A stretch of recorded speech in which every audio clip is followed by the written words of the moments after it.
On this episode of the No Limits podcast, we connected with Central Californian Jared Lintner and Northern Californian Cody Meyer. As you might guess, we talked a little bit about how their West Coast upbringing influenced their personal fishing styles, but we also found out about the odd jobs that they both held before they became professional bass anglers, and also a little bit about Cody Meyer's world record day on one of his favorite Northern California fisheries. It's Cody Meyer, it's Jared Lintner, and it's No Limits.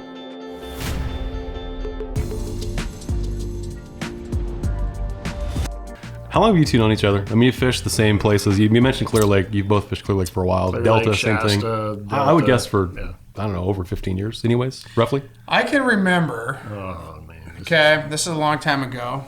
Are you nervous? I don't know what story he's going to tell. He doesn't even know what's He's going to got happen. he's got a lot of stories, dude. I see this man that's about 8 feet tall at Clear Lake. We're the same height. I know. Well, back then I was in kindergarten. No, I'm kidding. Yeah, probably. So I draw Skeet Reese. We're at Clear Lake. Okay. I'm a co-angler. Mm-hmm. And Skeet's out there doing his thing. And I remember seeing Lintner fish. He won the tournament. That's the one you won at Clear Lake. The Open. Oh, really? Yeah, that long ago. That's where I remember hearing about this hammer. Yeah. But then we probably met, we were with some of the companies, a long time ago, Jackal together for a long time. So we've known each other a long time, really. How many times do you think you've fished on the same body of water in California? Like those two keep going back to the Delta and Clear Lake, but both of you have fished both of those a lot. Yeah. Yeah. Yeah. A bunch. Shasta. I forgot about Shasta. Yeah. Shasta. Clear Oroville. Lake, when they used to have, like the FLW series, some WAN bass, quite a bit. Yep. Did you ever do the West Coast bass? No, I Back did. in the day. See, I'm dating myself. No, I didn't do that. I do remember. He's probably in I was in high school. Kindergarten or something. Eighth grade. I'll give you, no, that's I funny. do remember those. So I never fished one. Did the WAN bass. Well, we had the West Coast bass. There's all kinds. English choice for a minute. Yeah. Used to be like a bunch of different big pro-am type things in California. Yeah, but that's changed, hasn't it? Yeah, I mean, there's when the Opens left, then the FLW series was there, and actually the tour came there a few times. Clear Lake and the Delta, and then the Costas, and it's just kind of people keep starting these tournaments, and everybody's like, it's the same. You can't ever make bass fishermen happy. Yeah. Oh, I want lower entry fees. I want higher payback. And they give it to them, and they still won't show up. So it's like, come on, man. Especially on the West Coast. Yeah. Okay. Like, we have the best fisheries in the world for the most part. I mean, being a little biased there, but they're pretty good. Pretty good. But we have more complainers than anywhere. It's terrible. So we need to step it up. How badly would you guys like to take this series back to?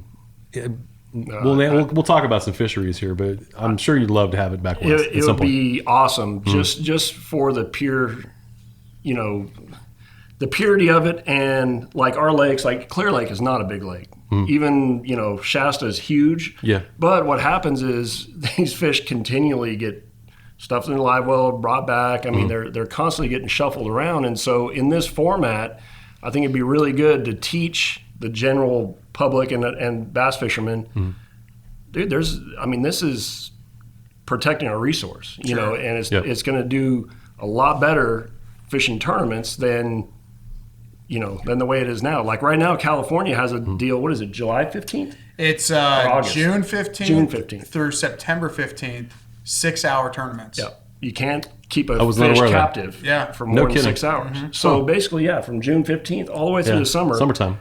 Like, I'll drive to Clear Lake for a 6-hour tournament. Yeah. And it's like, why am I doing that? And you know what sucks? You get up and you start and you make one wrong move, and all of a sudden you're like, oh my gosh. That's crazy. How long has that been in effect? As long as I can remember. I don't remember that at all. 6-hour tournaments. Yep. Wow. And so there will be, I remember fishing a night tournament on Clear Lake. Yep. That was 6 to midnight, hour break, and then from 1 to 7. Boy, That's that crazy. one sucked. Did you win? Smokes. No. Why not? Because I fell asleep halfway through the second period, man. I couldn't catch him at night. I caught him right before dark and then right when the sun came up. What do you mean you couldn't catch him? I suck so bad. I was throwing up on. I had no black lights. No. You don't need that. I know, but all I was doing is I was just casting on the bank all night. I wasn't casting where fish were. I heard bobcats and mountain lions. I don't know what happened. I was scared. Doink, yeah. Dude, how do you not catch him at night? Crash. It's unbelievable at night. I know, but I didn't catch him. You want to book a guide trip? Sure. Yeah. After Winnebago, I'll take you night fishing in Clear Lake. I promise you. What was that guide or the older dude who used to fish at night all the time? Larry something? Used to catch giant streams from up there. Yeah. There used to be a guy named Marty, like Marty MP at night. That sounds right. I can't. Matt Allen and Tim, they go up there at night a bunch. Yeah. If you know what's crazy too is I heard the best time to go is like in October when it gets cool. Mm-hmm. That's when you catch the really big ones. And if you know what you're doing, you catch giant ones, huge ones, huge. Yeah. So, all right. So knowing that though, I mean, other fisheries in the state of California that would just kick ass in this particular format with this particular group of guys, because we've talked about this a little bit. Just some names of lakes that the rest of the country's never heard of before. Just like Falls Lake, just like Jordan Lake, just like Sharon Harris. We didn't know what those things were. Yeah. We showed up and look what it was. It was the best fishing we've seen all year. Yeah. How many lakes can you think of off the top of your head? I know down where you live in not southern but central California. There's a bunch of them down there. Yeah, actually, it's kind of interesting. Me and my buddies back home were talking, and that Falls Lake deal is a good example. So where I live, and this is kind of biased, but we have right now. You could put boats on 3 of them because the lakes came up and everything like that. Yeah. And each one of those lakes, so there's Lopez, Santa Margarita, and Lake Nacimiento. One is all dominated spotted bass. One's like Florida strain, like a mini Clear Lake, and one's a deeper canyon type rockier lake with northern strain. So not Florida strain. So they within 30 miles, there's 3 different, like, you can't go to one lake with the same baits because you're not going to catch them.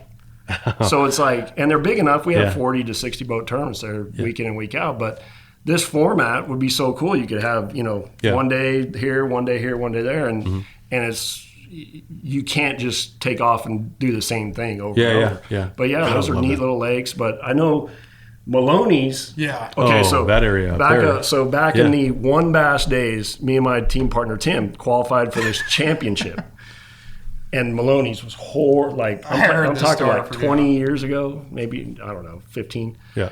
I stood up on stage and I said, "This is the worst fishing I've ever experienced. I will never come back here as long as I live." And the guy was like, "Give me the microphone, get out of here." And it was horrible. Like the guy that won it threw out a deep diving crankbait, I think a Pose 400. He backlashed. The thing's floating down the bank and a 10-pounder eats it. And he wins the tournament by like 9 pounds. I'm like, wins by 9. Yeah. I mean, we struggled to even get a bite. I think we got a check with like 5 pounds for 2 days. Wow. But now the place is like it's phenomenal. Yeah, it's legitimately great. Huge spots. Yeah. I mean, they had the world record spot out of there. It was 10:48 for a little brief moment in history. Yeah. And they catch 13, 14 pounders out of there. Yeah. And not only that, but you can literally go there and catch 60, 70, 80, 100 fish days. And they're like 2 to 3 pounders. Unbelievable. Yeah. And that would be a cool one because you can go to New Maloney's. Yep. Then you could go to McClure. McClure's right there. Or Don Pedro. Yeah, or Comanche. Is Comanche close enough? Yeah, Don Pedro. Well, after you went to Maloney's, you'd be like, let's just have every day here. Yeah. But there's so many lakes. There's Berryessa, Clear Lake. Oh, yeah. The Delta, let's not go there right now because it's in a downward funk. But, I mean, the spotted bass fisheries, I would love to go to a Shasta or something. But I know What about your little secret lake? We could go there. I mean, the big spots. I don't want to go there if he's fishing. But the cool thing is there's so many cool places that are phenomenal. Yeah. Like none of this, we're going to come here and let's catch 20 fish. Like you'll get blown away if you go to some of these places. Well, that's like what I was telling somebody about Clear Lake. I think it was Gary Klein because he was asking me, how. I said, dude, it would shatter every record. 100%. There is. Big fish, most fish, whatever, because, and I think you'll agree with me, Clear Lake is on an upward cycle right now. We had a little issue with some little up and down contamination, and it was bad. But now it's on the upward swing, and if you put us there, basically any time of year, really. Yeah, except, December or something. It's freezing. Yeah. But a guy, no matter what he wants to do, if he wants to drop shot or if he wants to throw a frog or what, it doesn't matter what you're doing. You're going to get 25 to 35 bites in an 8-hour day. And the average fish is 2.5 to 2 3/4? Yeah, average 3 pound. So or more bites. Or more.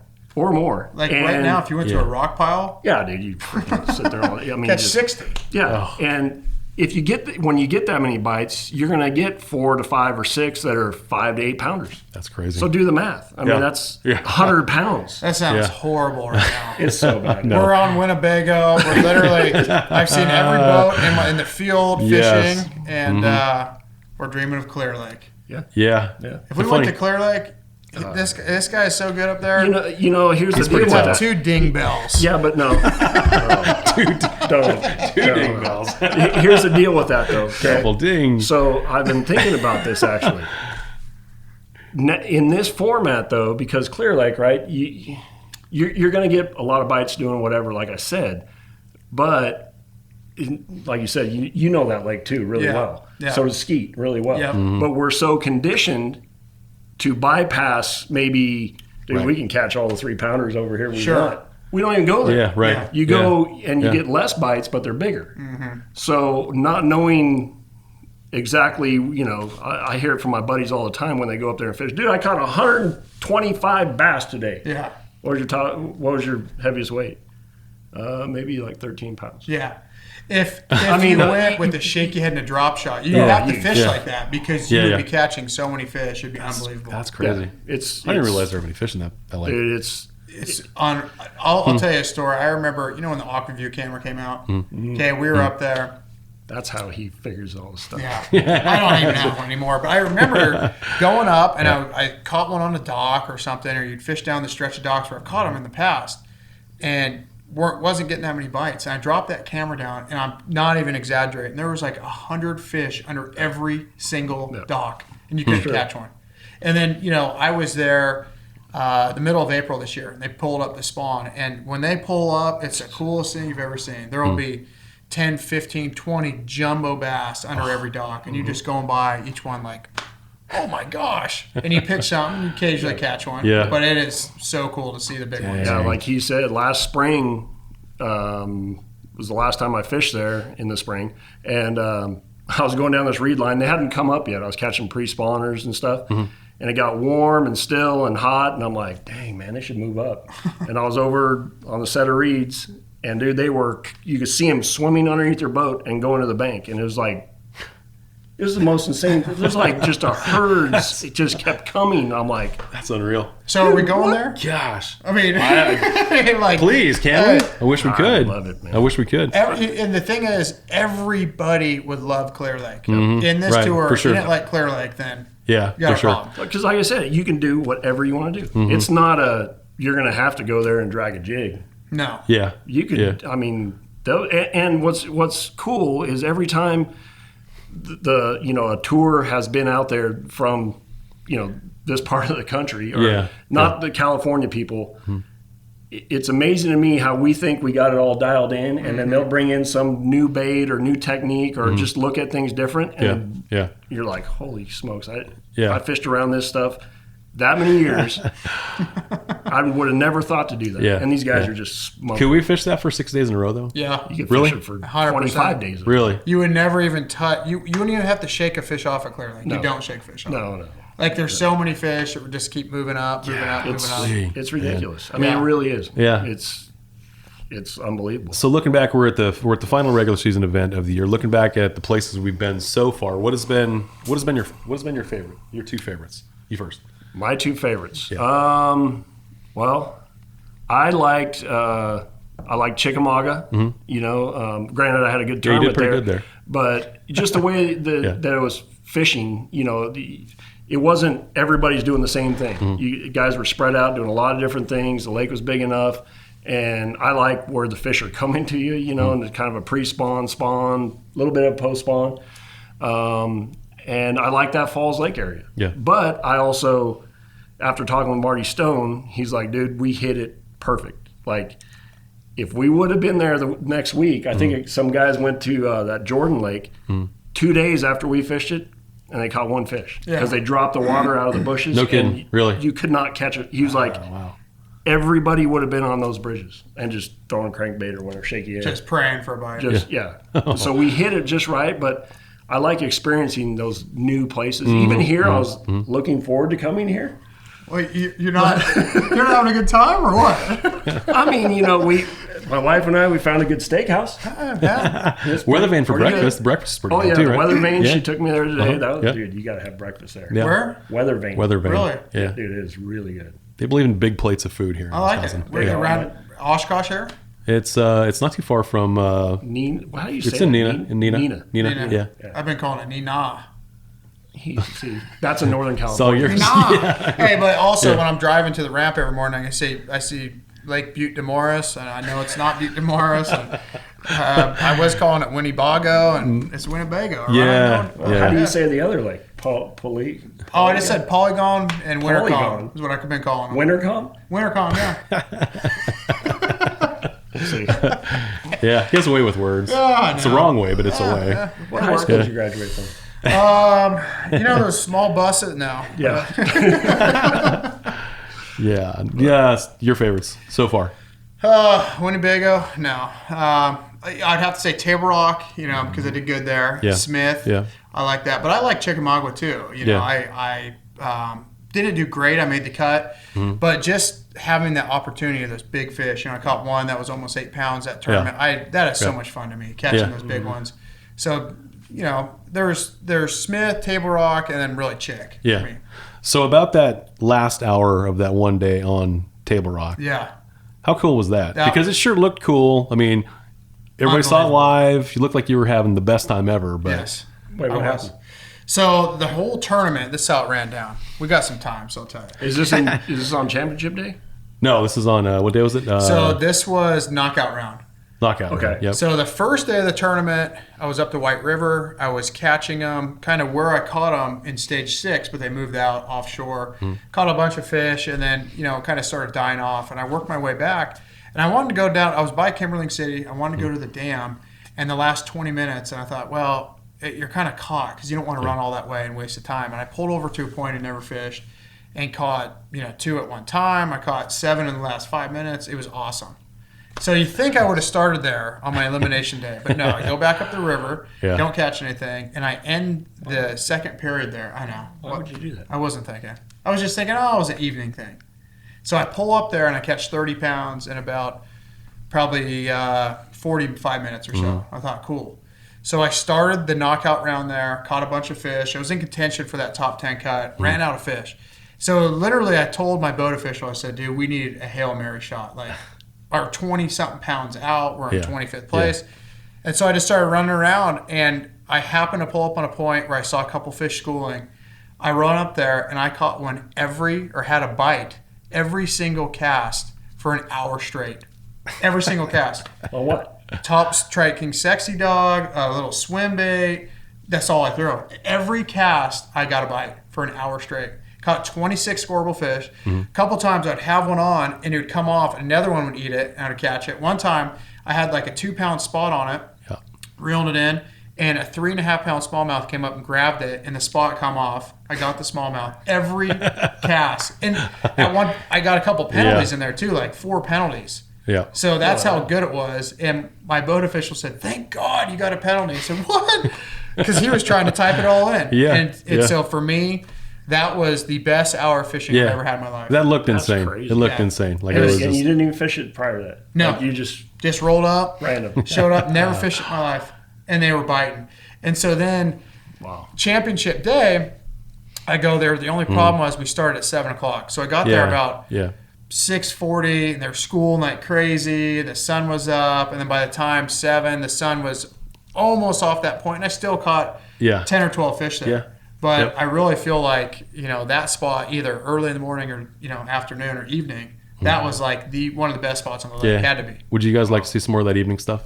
Start a noon fish till 7? I would. Absolutely. 100%. I don't like getting up early in the morning. Those are fisherman's hours. I mean, sleeping in, go out till 8? I mean, heck yeah. Yeah. Right? Yeah, I love it. I think love it was a different thing. Yeah. People enjoyed it. Yeah, it was great. I like sleeping in, going to breakfast, getting out there. You don't feel as rushed. No. You can get up, still work on some stuff. The whole day had a different feel every day. It was just like, Yeah. It's kind of weird, though. Like, Carrie was at home, and I called her, and I'm like, so I'm just kind of waiting until noon.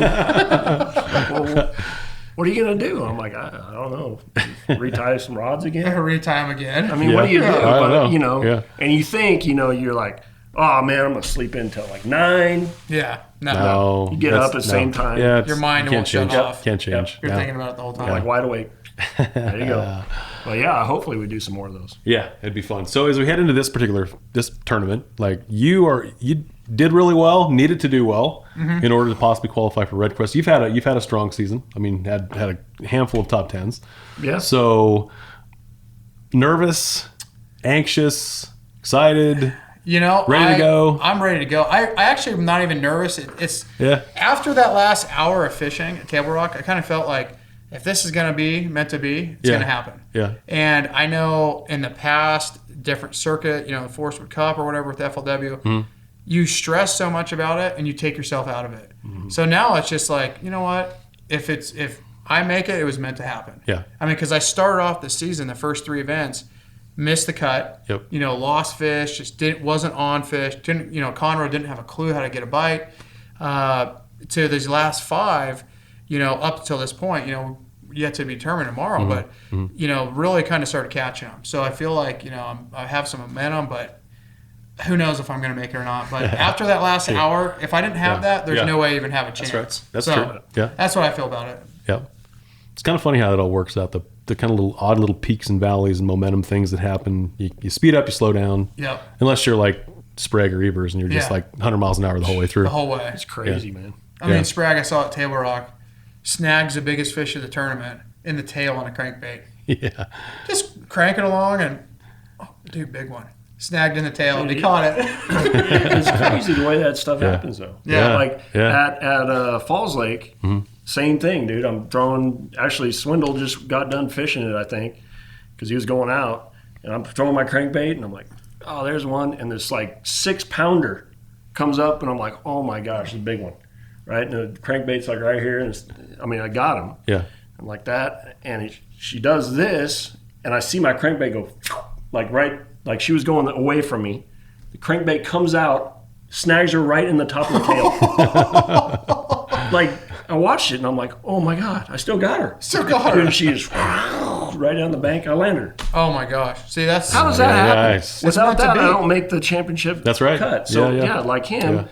I think a lot of times, and Carrie, my wife, is always constantly reminding me, if you give yourself the opportunities and it works out, it's kind of meant to be. But you can't get negative and be like, oh, man. Yeah. And I've been guilty of that in my career. Dude, I ain't going to catch this. Sucks. I don't like fishing like this. Or you can make up 1,000 excuses, but ultimately... positive, you got to stay positive. Yeah, you got to believe in it to achieve it for sure. Right. Even though I was saying some negative stuff. You reading that freaking bumper sticker? No. Believe it to achieve it. No, I don't know. I heard that somewhere. You're like Forrest Gump. Hey. Even though before tournament day, I was pretty negative on Winnebago. So how accurate was that? Because if you were to judge this fishery based on everybody's social media, this was the worst lake in the world. I felt like that. Truthfully, I felt like I could have caught more fish at the Three Rivers in Pittsburgh, Pennsylvania, than here. And I know, the wind was blowing out of the east. It switched directions. The water got clear. These fish are visual feeders. So obviously, we're in Group B this week. Yeah. I mean, you're probably like me. You looked at Score Tracker and went, "Oh my God, how is this even possible?" Yeah. But it's just they started biting. They showed up, and you can actually now the water's clear too. You can see what you were fishing. Yeah. Like before, you're just going down, kind of throwing. Now you can see what you're fishing, and you have targets to throw at. Yeah. Other than what's attached to the bank. Exactly. Yeah. So I mean, that made a huge difference. And really, I don't know how many fish are truly in here, if we're catching the same fish or what. But no, we are. Yeah, we are. But it turned out to be so much better than I ever thought. Yeah. So coming in here, we were all told, well, just eliminate the entire east side because there's nothing over on the east side. So that was like the only thing I knew, and the fact that it's pretty shallow, 22 feet, 21 feet. Yeah. Like it's just completely the opposite of what most people think when they perceive of a northern fishery. Like most of the time, they're thinking, oh, they're deep, they're fishing smallmouth and rocks and so forth, but it's not like that at all. No, it's this place for one. So Smallmouth up north they're dominant. When you go to Sturgeon Bay or St. Clair or Champlain, I mean, that's what you mostly catch. Champlain, you catch a lot of largemouth, but so there was no research on this lake. Like, you look it up, you can't find hardly any results. You can't find anything. White bass. Yeah. That's what you find. Yeah. That's all you can find. Yeah. So you're thinking, like, for me, I'm thinking, okay, post-spawn, smallmouth, let's get out here, let's idle around, find a bunch of isolated rock, and catch tons of smallmouth. I've caught one scoreable smallmouth since I've been here. Like, that's just unbelievable. They're just, every rock pile you throw on, it's a walleye. Or a drum. Or a drum. I caught a lot of drums. So many pictures of walleye and drum this week. It's insane. Yeah. Did you hook a sturgeon? I hooked a sturgeon. Yeah, he didn't land it. But yeah. Somebody, Bertrand. Yeah, he got one. Yeah. That's what I heard. That's crazy. It's unbelievable. And so that, to me, was like, for one, day one, you see the watercolor. That was a shocker. Yeah. I'm thinking clear water. Oh, yeah. It's really stained, really nasty, not typical smallmouth. I don't know if it's like that year-round or it's just right now. But I was kind of surprised. And then, I think overall, I don't know how many smallmouth have been caught, but it's got to be like 85-15, 85% largemouth or more. Probably more. Yeah. Probably more. So that was crazy. That was a shocker for me for fishing up north. Yeah. Well, like he said, the first day of practice, I had shad shapes on and little tubes, like smallmouth, up north smallmouth fishing stuff. And I went out there and, went to my truck, got the rod coffin, got all new rods out, braid, and crankbaits and spinner baits. And I'm like, this is a disaster. But, coming up here, I was thinking, because back in the elite days, so we went to Lake Oneida, and nobody knew anything about it. And the same thing, I researched Lake Oneida, and it talked about walleye. Yeah. And we get there, and the water's clear. There's weeds, there's rock piles, and we ripped them. So I was expecting it was going to be a lot something like that. Mm-hmm. But as soon as I seen the water clarity, I'm like, this ain't going to happen. Yeah, man. I was terrified. It's crazy. I did go to the east side, though. Did you? I did. First day of practice because it was calm, and I thought maybe you can go find something over there. Dude, you look at your Garmin. There's nothing over there. There's actually a lot of man-made rock, but I'll tell you what, you have to be a man to go over there because it blows over there. David Walker, I saw him over there, and he decided. I actually was pretty smart, and I went around and launched and ran up the east side.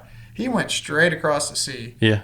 And I said, man, you better call your wife and have her pick you up because you don't want to go back through that with the waves now. That was one of the more interesting Instagram posts of the week. David Walker.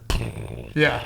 Only 45 more minutes to go. Yeah. Straight across the lake. Yeah. No thanks. No thanks. No, I don't do good in that kind of stuff. Like when we fish the Great Lakes and stuff, I'll go to the first place I think I can catch one. But some of these guys, back in Buffalo, they'll run to Dunkirk in 5-footers, 6-7 footers. I'm like, I can't do it. I cannot do it. But the 1 year, Coda won. Yeah. It's terrifying. Yeah. He broke everything in the boat and everything he owned, but he won the tournament. Yeah. I can't do it either. I can't do it. Yeah. Like when we go to Champlain or something, I never even go to Thai. I've never been there in my life. Yeah, I haven't either. I stopped there and fished, but I've never been by boat. And there's no way I wouldn't do it to this day. The tournament could be won down there, but I'm not going 80 miles in just pure chaos. No. So I just thought, say we're so close to Green Bay, Sturgeon Bay. Yeah. This is going to be like smallmouth Mecca, untapped. That's what everybody thought. Yep. Mm-hmm. And I really think though, there's probably a way to find them or to catch them here. Because usually, like smallmouth, there's not usually only one or two. There's a bunch. But the thing that I kind of seen out here, because I spent a lot of time in practice once I figured out this is a shad shaped deal and dropping on them, that's not going to work. Just going up and down these reefs, they're massive, huge reefs. So there could only be a small little area that they're concentrated in. Maybe there's gobies, or I don't even know what the heck's in here, but eels. You could miss that spot by one cast, and never get a bite. Dang. So I'm sure there's like little nuances that we haven't figured out. I mean, a day and a half of practice, these guys are the best in the world at figuring stuff out real quick. Yep. But I'll be really curious to see once this tournament's over, how many guys found those offshore spots. Because I guarantee you somebody did. I mean, one of our guys has. I would guys think. like Lucas and Polinick. Oh, yeah. I mean, I don't know. I think but you're right. Those guys, that's what they excel at. Yep. And there's, I mean, Aaron Martins. Yeah, Aaron. I mean, and the weird twist with this week is Cody Meyer. Yeah. Although we're fishing the same spots. Yeah. Well, I eliminated him off my deep smallmouth. Yeah. Take me off the list. Not making the cut there on that list. Yeah. No, but I don't even know what I was going to say. Yeah, wasn't important. But yeah, this place. I mean, like you say, you think. I'm sure that happens. I did read what Matt Steffen wrote about. Mm-hmm. Yeah. You know, if you really know the juice here, the rock pile on the rock pile. Yeah. You catch 7 or 8 smallmouth a day. Yeah, But who knows? I just don't think there's that many people that fish here. And what I was going to say is day and a half of practice, there is potentially 4 lakes you had to practice. That's the truth. That's and truth. Yep. I never went to any of the other lakes. I looked at the forecast. Never went. Because it looks like... Not even to the knockout round lake? No. So what are you going to do? If I make it, I said, if I make it, I'll just go fish. Didn't even go look at it. I got to get there first. And I mean, that's what I thought. And I thought the wind doesn't look that bad where it's going to push us to the other 2 lakes, which that was, if people don't know, there was this potential if the wind blew really, really hard out of the northeast or something. Looked like it was going to happen. And that was Wintercom and Polygon. Yeah, that's right, Wintercom and Polygon. We were going to go fish those 2 lakes. So looked like it was going to happen on day 1. Yeah. Pretty sure it was going to happen on day 1. Yeah, and the knockout round, that's Butte to Morris. Mm-hmm. You sure? Nice. I don't know what it is, but it's Butte something. It was called Butte Lake. And I saw it driving over the bridge. That's it. So if I make it, I'll be blind, but I won't even care. I'll be jacked up to go. Get 30 minutes to go look at it, and I'll follow Lintner. Hey, I got to ask you, is it really all about the stash, man? I see those stickers everywhere. Apparently. Those stickers and the shirts, they're making a surge. They really are. It. Yeah. I'll get you one. All right, thank you. I mean, you guys, I know. I wonder how you'd look guys with a mustache. I know somebody does. Oh, there's a couple of them There's right there. There's one right there. Yeah. It's funny, my daughter, I didn't shave for 2 weeks. You showed up here with a scruff. Yeah. First time I've ever seen that. It's weird. I have this weird little spot where it grows in a circle, I don't know. Kind of bizarre. And then there's a bald patch here. Anyways. Patches O'Houlihan. My daughter is 4 years old and loves when I have facial hair. Loves it. Really? Dad, don't ever shave that. So one of these days, man, I'm going to look like Grizzly Adams. I dare you. I think he'd look pretty mean with a goatee. I dare you. Oh. The only problem is in practice, I wear that Sims buff and gator, and it itches like crazy. Dude, the whole time I'm just itching my face. Yeah, people think I'm nuts, but it was itching. So I'm not sure whether everybody knows that you two have had some of the more interesting pre-tournament professional jobs ever. I think your nickname is the Milkman, so I would assume that everybody knows what that means. Your nickname would be the pollen picker. Yeah, what would you? A lot of odd jobs. Well, we'll focus on that odd job in particular. But were you a milkman? Is that like? Oh yeah. No, yeah. Hey, were you a milkman? Yeah. No, my family owned a dairy business, or not a dairy business, a milk distributorship. Yeah. And it was in the family business, and that's what I did. And it allowed me to, I'd set my own schedule. Mm-hmm. I'd work 4 days straight, 15, 16-hour days, and I go to Clear Lake for 3 days. Yeah. And then, if I wanted to get off, go fishing, I'd get up earlier. So it was really cool because it allowed me to base everything around fishing and my wife. But thank God. Well done. Yeah, I saved it right there. Well done. But yeah, without that, I mean, I'm not a 9-to-5 guy sitting behind a desk. I couldn't do it. So I don't think there's a single person out here that is. Not a single person. Saw that General Tire commercial. I've never had a 9-to-5. Dude, that guy. You remember back in the day when he was working at the tackle shop at Clear Lake?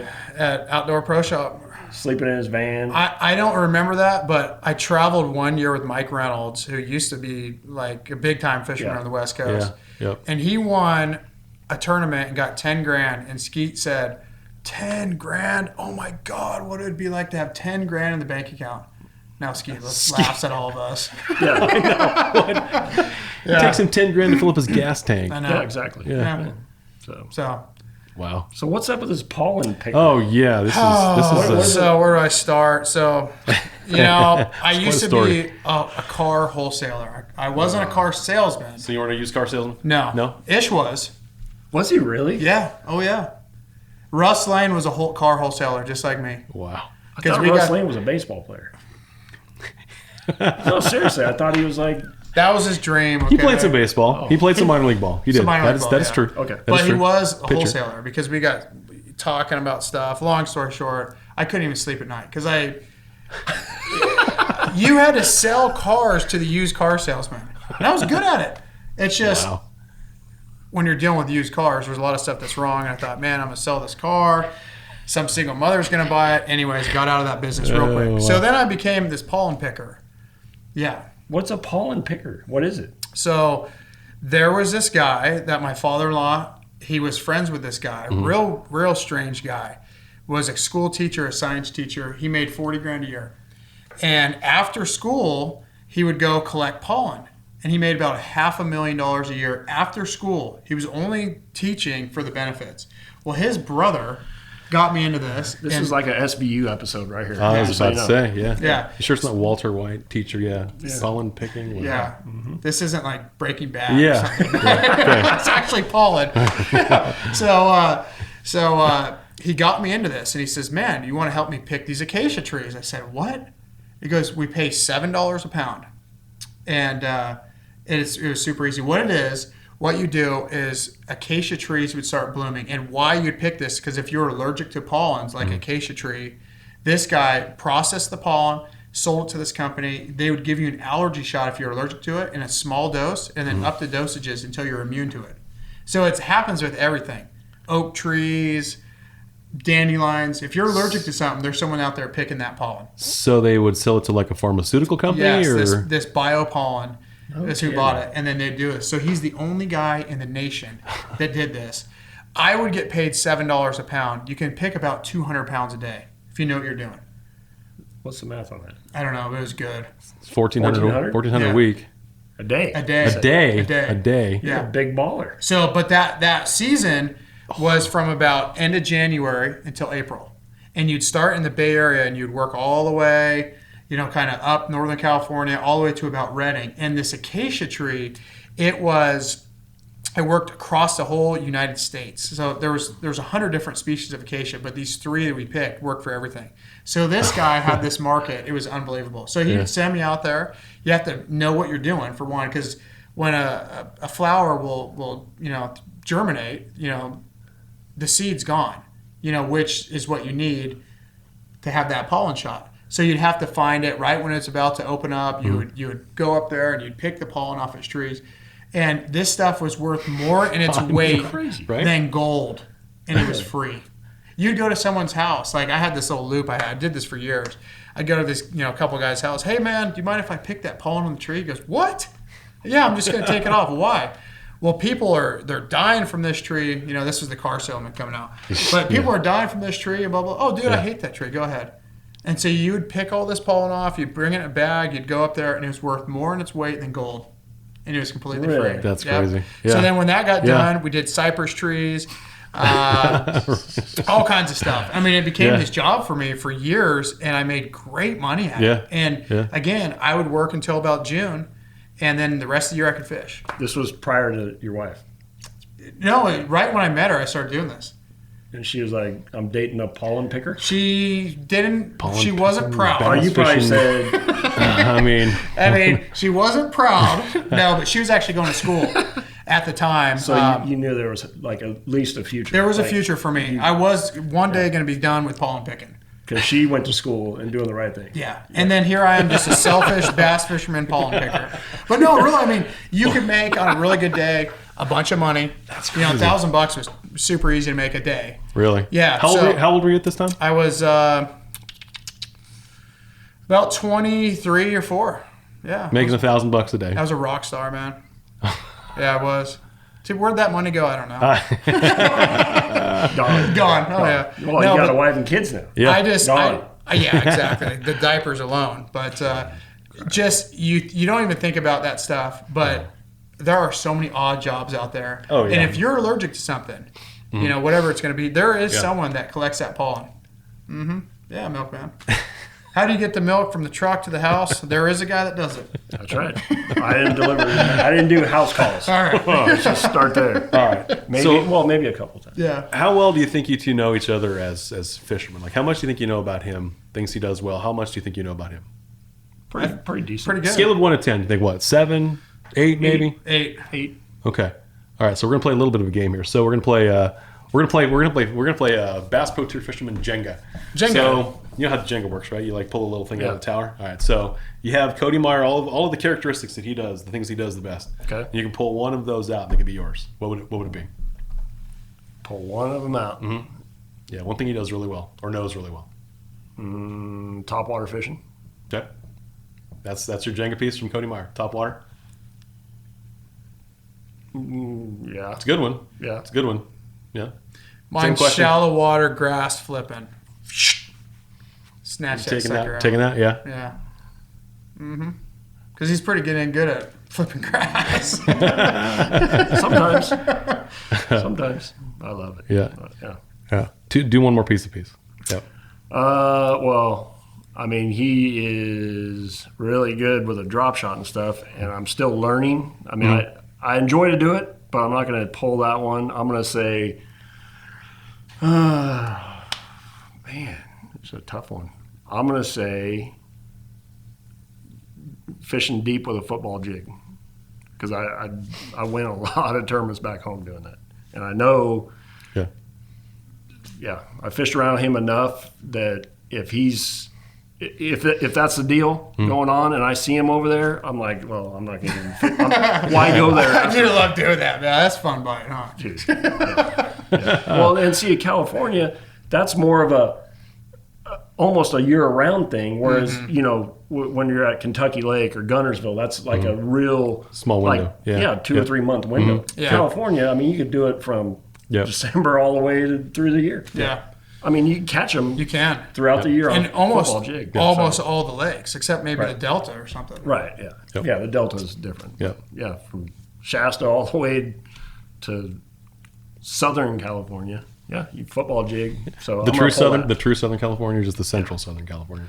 No, I'm not central Southern. It's the Central Coast. You're super touchy about that. Actually, I'm not saying Central California because that's Bakersfield and like the Mojave Desert. You don't want to go there. Central Coast. Central Coast. Okay. All right. All right. Go to NorCal. Dude, so here's the deal.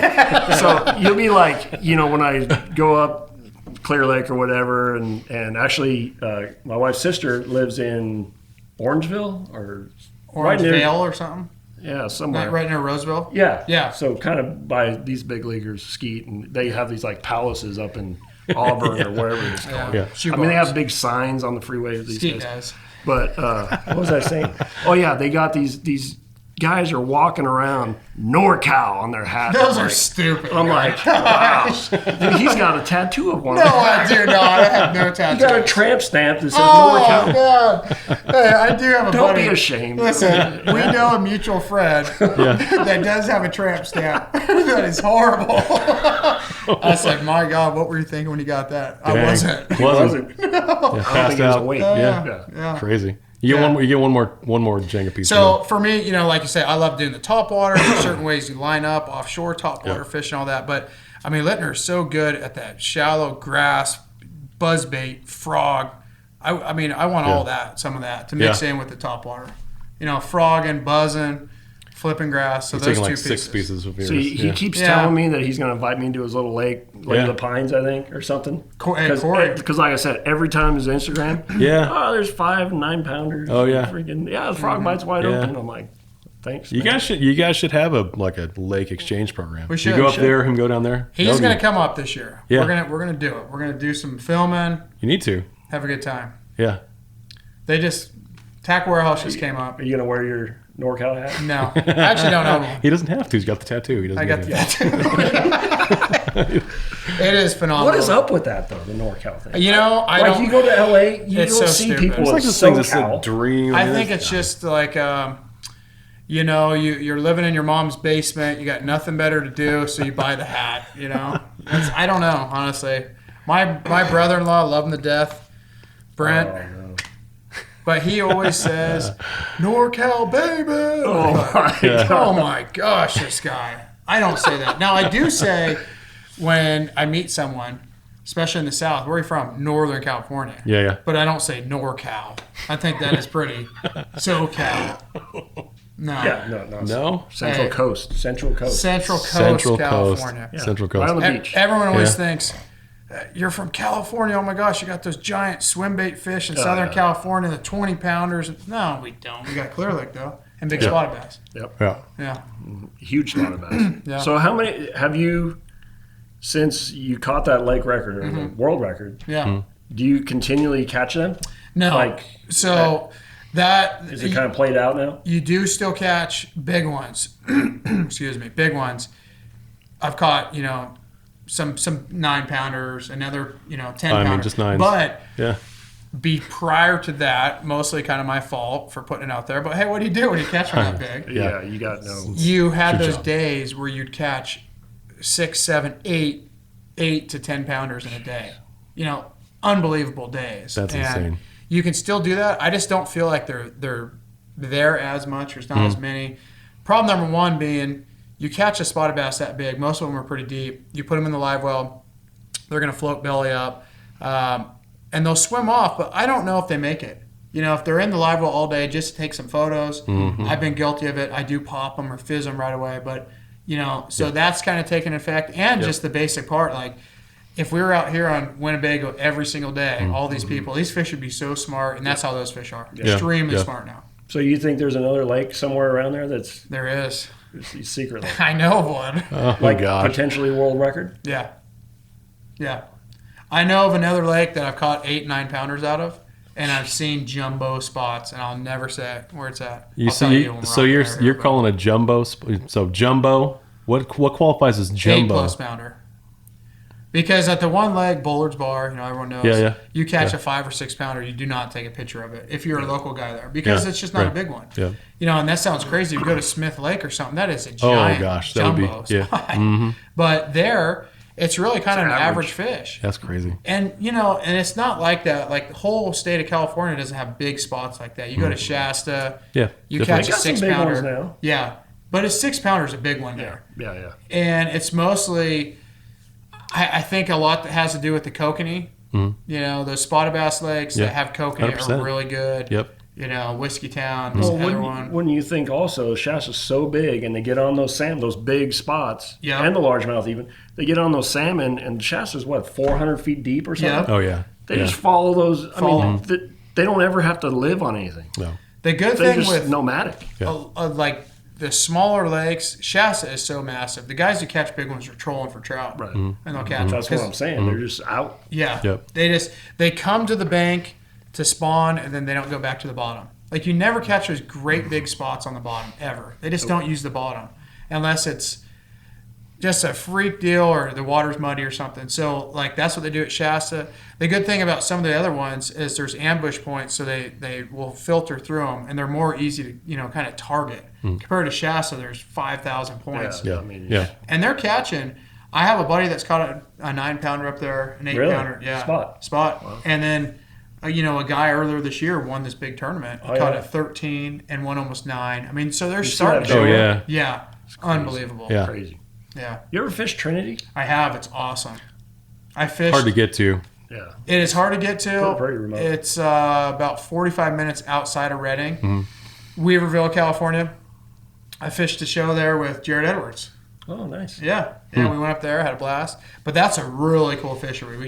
We'd have fun going up there. Smallmouth and northern strain largemouth. Northern strain. Yeah. Those northern strain are neat, man. Yeah. They are neat. They're cool because, like Florida strain, everybody knows the weather and there's all kinds of things. There's northern strain, they just eat. Good snow. And they're very like predictable. Or once you pattern them, they just, you got them. Yeah. What's the elevation at this Lake Trinity? It's up. It's got to be 3,000 plus around there. It's an awesome place. I mean, I've heard about it too. I've never actually. You could go out there. You could catch big smallmouth. 4 to 5 pound smallmouth, lots of 3-pounders, and then 4, 5, 6, 7 pound largemouth, northern strain. So it's a cool place. Yeah, it's got another good place. It's got like. Does it have service? I doubt it. Probably not. Probably not. Nothing out there. That is kind of the big hiccup with trying to place ourselves in these places. There's no cell Clear Lake service. does. Clear Lake does. Right. Does. Malone, We can do Clear Lake and then have championship day at Lake of the Pines. Yeah, 10 guys. That'd be crazy. That would be insane. That would be insane. Yeah. That'd be fun. I mean, so Shasta and Whiskey Town wouldn't be out of the question, though, right?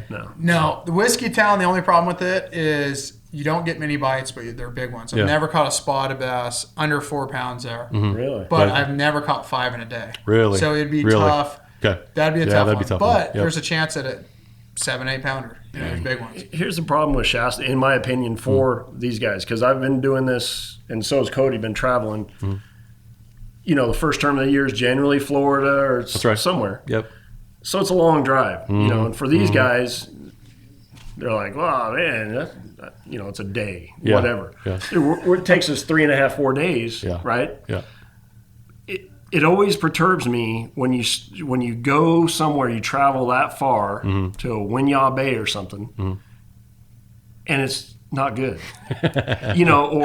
or you're catching little ones. So I guess what I'm saying is, unless you you hit that 2 or 3, 4 week window at Shasta. Good point.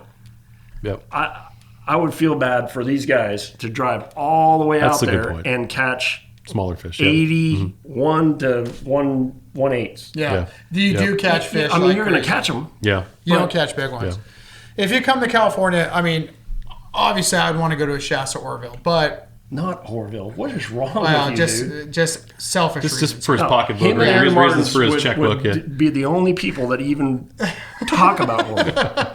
Selfish reasons. Yeah. Okay. Why don't we go to Folsom? Folsom's awesome. Oh, come on. It's like I can only want to go to the Delaware River. Yeah, exactly. There's one reason for that. Yeah. So, but you really have to go to Clear Lake. You probably have to do a Havasu. I think a cool would be like Lake Powell. I've never been there, but the scenery is gorgeous. But I mean, like a Havasu and a Clear Lake, or New Maloney's Clear Lake, Berryessa or something. That would be awesome. Just because you're going that far, that's always kind of cool in Florida. I mean, even though the weights overall aren't tremendous, but driving there, you're like, man, I could catch a 10. Sure. Any cast, you can catch a big one there. Yep. You know what I'm saying? Whereas like Smith Lake, I'm not knocking it at all, but you're like, okay, a big one's a 3-pounder. You know what I'm saying? Yep. And so, which is fine. That's all part of the game. But you go to Clear Lake, and you're like, dude, I mean... Hey, I hate to break it to you. Any flip, we're not catching a 10-pounder at Winnebago. Brad caught a 5, though. Dude, I caught 10-pound drum, sturgeon. You see the size of that carp that ate my crankbait? I saw that thing. That was unbelievable. Yeah, so there is 10-pounders in there. You're right. I mean, the thing is, like, if we go to Smith... We went post-spawn when the fish are literally at their smallest point weight-wise. That's right. Yep. So if we went in a February or something when they're just ballooned out, people would go, man, that's really cool to see 3 and 4 pound spotted bass, occasionally a 5-pounder. 100%. So it's all timing. Yeah, for sure. But yeah, I think the West Coast, to make this a true national deal, you got to include the West Coast. You have to. I mean, it's called a national. We both fish national circuits, and you're like, well, what happened to half the nation? It's not there. This is not nationwide right now. No. So even places like Coeur d'Alene up where Polinick lives, I went and fished those. Super my cool. buddy Jeff lives up there, around actually right there in Rathdrum. It's kind of funny. Yep. I went and fished these little lakes. Brandon can tell you, there's Spirit Lake. There's 5 little lakes right there that are big enough for this type of. Dude, they're crazy fishing. Like you're not going to catch 8-pounders, but there's some really good quality fish. Even around Seattle. Oh yeah, you could fish right in downtown Seattle. There's Lake Washington, Lake Sammamish. I mean, you're catching a regular 5-fish tournament. You have to have 25 pounds of smallmouth to win. Yeah, really? Yeah, Is it big lake? Right in downtown Seattle. Yeah, big lake. Easily handle us. You think it would rain if we went there? Good chance. Pretty chance it's going to rain a little bit. But those things exist all over the country, though. Literally. Right. I'm pretty sure that all 48 states, you could find somewhere that fits that description. New Mexico probably is out. Maybe so. So, quick story. So I fished Elephant Butte. It was my first big pro tournament outside of California. Yeah. Pumped up. I'm fired up. Dude. Me and this guy that's been around a long time, Frank, load our boats up and we're going. Yeah. First open tournament I ever fished, man, I'm fired. Oh, man, this would be good. I got my flipping rods and all this stuff. I think I had like 2 bites in practice. The place is horrible, right? Gosh. So I weighed in 1 fish, and the thing that I can remember, I don't remember what I caught that fish on at all. But I remember I pulled up on my first spot, and I was throwing a dart head. That's another West Coast thing. The shaky head, back in California, we throw the dart head. So it's basically like a shaky head. But anyway. More pointed. I throw out this dart head, and I'm like, oh my gosh, big one. Dude, this thing's fighting. I caught this turtle. It was that big. It was a giant one. Yeah. I hooked it right in his little hand or paw, or whatever you call it. And the guy that won it was actually flipping one debris pile. He won it off that. And that was my first pro tournament outside California. I'm like, I went home, I told my wife, I'm like, I am not going to be a professional. This sucks. This sucks. And here we are. Yeah. So would you rather be on New Maloney's or Elephant Butte? I will never, ever go back to Elephant Butte. I heard that place is terrible. That's the only place with bass, I think, in New Mexico. I don't know. No, when you're driving through, there's that, they say on that sign, on the billboard, you've seen it, is it Ute Lake? Yeah. They have a bass on the I sign. just thought it was the land of enchantment for a reason. I guess not. I don't know. Anyways, there's some cool places out there. I do think, Major League Fishing for sure is going to tap into some of these awesome places. Yep. When are you going to commit to the camper thing? Carrie? Well, Carrie's been on it for a while. But my thing is I don't want to have towed 2 trucks or towed 2 things. And because we still have a son that's going in junior high school. Yeah. So if it's not fair for her to always be out here. So who's going to drive the camper around when she's not here? Your son, man. My son, he's going to Boise State. I know. I'm just joking. That's right. Didn't you went to Boise State? No, I used to live there though. See, this guy. I knew there was a Boise some kind of stuff. I do an Instagram post, or she does it because my son signed with Boise State or did whatever. Yep. Cody, I love Boise State. I've been there. My dad lives there. This guy he's like a car salesman. Oh yeah. He is a car salesman. I am, yeah. Once you're a car salesman, you can't undo that. Once you're a car salesman, you're a car salesman. That's right. But my dad lives in Boise, and I used to have a house up there. Love it. Yeah. I've tried to have my wife move there. Yeah, that's a cool town. I like to Isn't that Brownsley Reservoir or something? Brownlee is phenomenal. Brownlee, yeah, it's really good. Lake Lowell's terrible. CJ Strike, right outside of Boise. I fished there one time. 6 boats. We had 24 pounds of smallmouth, and we finished 4th out of 6th. So what I'm thinking about is that after, hopefully I make the Red Crest, but after there, I was thinking about driving, because I'm going to miss the orientation and the move in for my son to go to the dorms and all that. Right. So I was thinking of driving just across 90, I think, right? Right across through the Montana and everything. That's 90. Take me into Boise. And just maybe take them fishing or something. Go fishing there. Go to CJ Strike or Brownlee. Okay. Awahi is really good too. They catch 30-pound bags. A little further away though, right? Yeah, towards the Oregon border. Awahi. Yeah. Owahi. Not Oahe, not South Dakota. Okay. I'll tell you this. So when you guys went there, that's where I thought we were going too. Yeah. That's where I thought we were going to Oahe. My grandpa lives in Spearfish, South Dakota. This guy has stuff. I know. It's just, I know. Yeah. I got awesome stories that can't even air today, but he fishes that lake all the time, and he's like, "Wait, they're having a bass tournament here? this is a different circuit last year. Mm-hmm. Yep. And I go, yeah, they're going there for a bass tournament. He's like, oh, somebody's going to die. Like the wind here is so bad, someone will die. Yeah. And I guess the wind was pretty bad when you guys were there. It wasn't as bad as it could be. But like it comes in. Oh, dude, yeah. It was bad. Well, Carrie and I, the year before, when they announced that, we stopped there. It was actually on our birthday, so Labor Day weekend. There was nobody on the lake. We stopped there and scouted it out, and it was unbelievable fishing, like unbelievable. And it never blew, like 3 days. Yeah. We were there 3 days, never blew. It was beautiful. And then, but so what is that? What is the name of this other lake? Which one? Owyhee. The one spelled Owyhee. Where's that at? Owyhee. Oregon, Boise. Southern Oregon. An hour and a half away. Well, I don't want to drive it. No, you want to go to CJ Strike or Brownlee. Brownlee's phenomenal. Yep. I went deer hunting there one time. It's got a story. Yeah, everything. And I was like a dang little kid. I remember this. We were bass fishing during the day. Like we'd wake up, go hunt deer, chuckers, and then you'd go bass fishing, and then we'd actually eaten the bass. I haven't eaten bass since, but it was like really clear smallmouth. And then you'd throw, the carcass in the lake. And at night there would be hundreds of catfish there. Yeah. You'd catch them too. Oh, it's cool. Yeah. I feel like we're going to get like a contract. So just sign right here. I mean, this guy's. Do you want the extended warranty?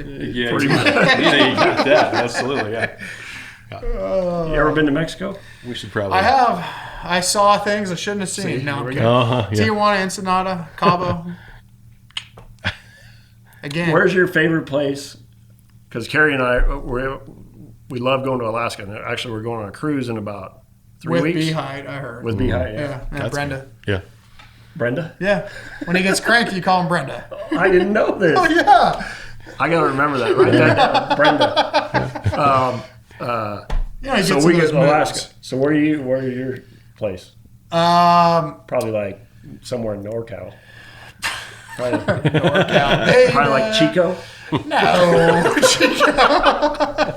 I take you to a Holiday Inn Express in Chico. Chico. Honestly, like fishing wise, it's upstate New York. Not But fishing just going with somewhere. your wife and your kids. So, think about them once. Okay, I'm thinking about them, and it's either Carmel or Fort Bragg on the coast. Carmel, is that where Clint Eastwood's from? Yes. Yeah, that's cool. That is an awesome place. Nice Fort there. Bragg. Yep. As a kid, every summer we'd go to Fort Bragg, so just good memories there. And we've been going. I love riding the bikes. So Fort Bragg's this cool kind of a more rundown, just old town. Yeah, it's cool though. But there's awesome seafood. Oh, yeah. And what is cool is the beaches. You could go miles on a beach without seeing a person. Really? Yeah. I didn't know that. At times. I mean, you just go up there. So, we go down the beach, ride. You got to have money to go there. No. Yeah, you do. Dude, you go Carmel? Oh, Carmel, Dude, yeah. Carrie and I went there Yeah. once and spent like $500 on a taco and a Coke. If you're from Central California, you go to Carmel all the time because you are Central Coast, California. I know, but no, Carmel is really cool to go to. Yeah. Beautiful little area, but it's really expensive. Yeah. Brenda Height, yeah. John Strelick, John? Yeah. That's what they call him in Rusty. Really? Yeah, oh yeah. When he gets cranky, hey, Brenda. That's awesome. It's always good to know. Yeah. It's good to know. There's ammo for you. That guy dishes it out. He does, like nobody's business. So the more you get back, he doesn't like it when you turn it around on him. That's what you call him, Brenda. Carrie posted something on our Instagram, and one of the comments was, I'll show it to you. It's so funny. He talks about the heights. Yeah. He's going to hate it. Take that off there. He told me you guys are going on a cruise. Oh, yeah. That's going to be... He goes, I'm not a cruise type guy. He's trying to sound manly. But I love it. I'll go and check it out. My dad went to Alaska. He said it was the best trip he's ever had in his life. Alaska's insanely cool. Yeah. Where are you going? Like up through Ketchikan or? We're going to fly into Anchorage and then take the thing down. But last year, take a cruise ship down. Last year, we actually flew from Waddington, flew to Anchorage, and then took a train up into Denali, way up there, and did some like Carrie's got pictures of grizzly bears standing up on his hind legs, like crazy stuff. And so we did that, it was called Land and Sea. So we did that in all these little towns, and then we got on the cruise ship in Anchorage and went down wherever. It was awesome. Did you see an Eskimo? I did not, dude. Okay. It's like summer when you're up there. The cruise ships, haven't you seen Titanic? You can't sail. You can't. You see those guys I'm sure I Bering did, Sea but he Gold? wasn't dressed like a Bering Sea Gold. Yeah. Deadliest catch there. Yeah. But no, it's awesome, man. I love it. It's been good having you to California and Central Coast, NorCal, Northern California. We'll have to do a second version of this. I feel like we've barely gotten into it. Really, we have a lot more to do. Oh, yeah. Part 2 coming soon. I like it. Yeah. Anytime.